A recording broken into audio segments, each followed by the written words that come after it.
Puluhan juru parkir liar di Kota Parepare ditangkap polisi. Jukir liar ini kerap meresahkan warga. Petugas kepolisian Parepare, Sulawesi Selatan menggelar operasi pekat. Sejumlah lokasi disisir. Tak hanya memastikan keamanan warga, tapi juga memberantas aksi premanisme.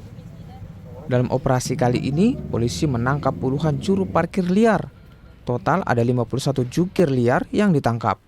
Mereka kemudian dibawa ke kantor polisi lantaran kerap meresahkan warga. Yang diamankan adalah juru parkir. Karena kenapa?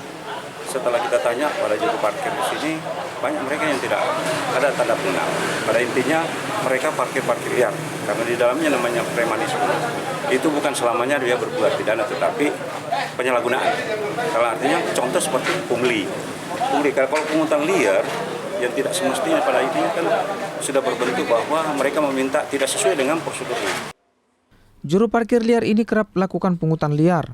Mereka hanya bermodalkan rompi parkir meski tak terdaftar.